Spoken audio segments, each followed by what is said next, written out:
Bismillahirrahmanirrahim. Assalamualaikum warahmatullahi wabarakatuh. Bapak-bapak, ibu-ibu, mas-mas, mbak-mbak, khususnya adik-adikku sekalian yang dirahmati Allah dimanapun Anda berada.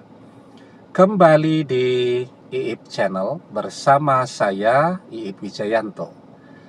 Kali ini kita akan membahas tema 3 ciri-ciri mantan jadi sangat rapuh setelah berpisah denganmu. Nah, jadi kita bertanya-tanya, apakah setelah perpisahan itu mantan bahagia, atau justru sebaliknya membuat mantan jadi menderita dan rapuh, ya. Ada 3 tanda atau ciri-ciri ketika mantan jadi rapuh setelah perpisahan tadi.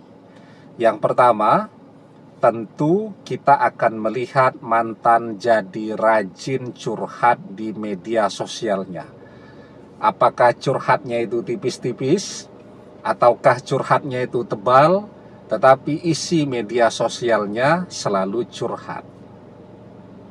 Jadi kalau curhat tipis-tipis itu misal ya, mantan men-share lagu-lagu sedih ya, yang bertema tentang perpisahan, kerinduan kepada kekasihnya yang sudah berpisah dan seterusnya. Itu namanya curhat tipis-tipis ya. Atau men-share pengalaman orang lain tetapi sama dengan pengalaman yang dia jalani. Atau curhatnya tebal. Curhat tebal itu ya dia cerita tentang apa yang dia rasakan ya, kegundahannya, kegelisahannya dan seterusnya. Nah, tetapi isi dari media sosial mantan sekarang semuanya curhat tentang perpisahan. Yang kedua, mantan jadi sakit-sakitan. Nah, orang kalau rapuh itu banyak pikiran, jadi stres ya, maka sistem imunnya, daya tahan tubuhnya, kekebalan tubuh dari penyakit-penyakit menular juga jadi menurun. Sehingga mantan sekarang terlihat jadi sering sakit. Dan curhat juga tuh tentang penyakitnya di media sosial ya. Hari ini pamit kerja karena batuk pilek ya. Misal sudah 1 minggu bolos kerja karena sedang flu dan seterusnya. Nah, jadi sesuatu yang sebenarnya dulu mungkin kita tidak pernah melihat mantan seperti itu. Ya mungkin manusiawi ya, setahun itu 1-2 kali orang kena flu begitu kan. Tapi ini sebulan sekali atau bahkan sebulan 2 kali sudah batuk lagi, pilek lagi, flu lagi dan seterusnya. Nah, itu menunjukkan bahwa mantan stres tuh dengan perpisahan. Banyak sekali yang dia pikirkan dan itu berpengaruh kepada fisiknya. Nah, jadi kalau sudah fisiknya sakit-sakitan kan otomatis juga fisiknya akan terpengaruh tuh dari bentuk tubuhnya yang proporsional ideal ya, karena sakit-sakitan terus jadi berat tubuhnya mungkin menyusut ya dan seterusnya. Nah, kemudian tanda-tandanya yang ketiga, kita melihat sekarang mantan jadi tidak semangat ya, menjalani hidupnya itu jadi tidak semangat. Padahal dulu kita tahu mantan itu adalah orang yang begitu bersemangat di dalam mengejar cita-citanya. Bekerjanya semangat, kalau kuliahnya semangat. Nah, ini sekarang misal kalau mantan kuliah, mantan lebih sering bolosnya. Padahal kalau bolos nanti presensinya tidak mencukupi.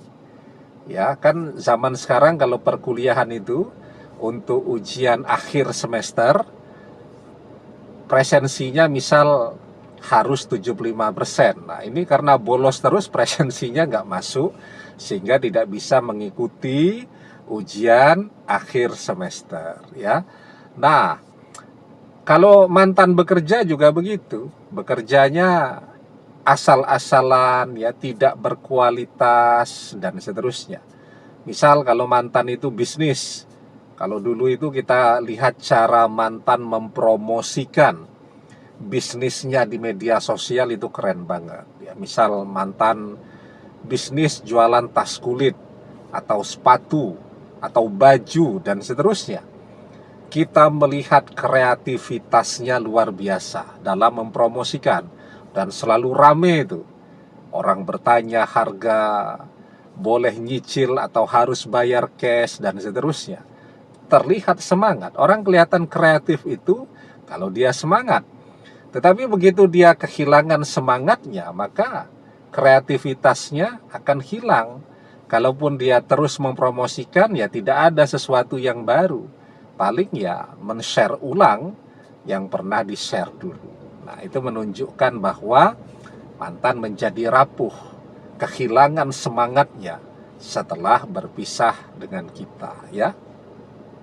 Nah, jadi ya, yang paling penting sekarang kalau kita melihat tanda-tanda itu ya, kita tahu bahwa perpisahan itu ternyata membuat mantan juga tidak bahagia. Jadi tidak cuma kita yang menderita, mantan juga ternyata menderita dengan perpisahan. Karena kan perpisahan itu belum tentu juga mantan yang menginginkan. Misal perpisahan itu terjadi karena tekanan yang luar biasa hebat dari orang tuanya yang tidak menginginkan dia untuk bersama kita ya.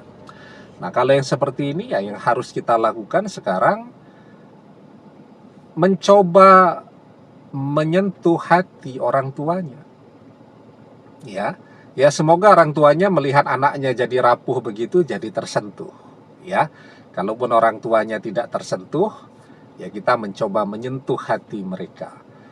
Lah bagaimana menyentuh hati mereka? Wong ketemu saja dengan mereka, mereka tidak mau. Ya, kita kirimi mereka doa setiap hari. Ya.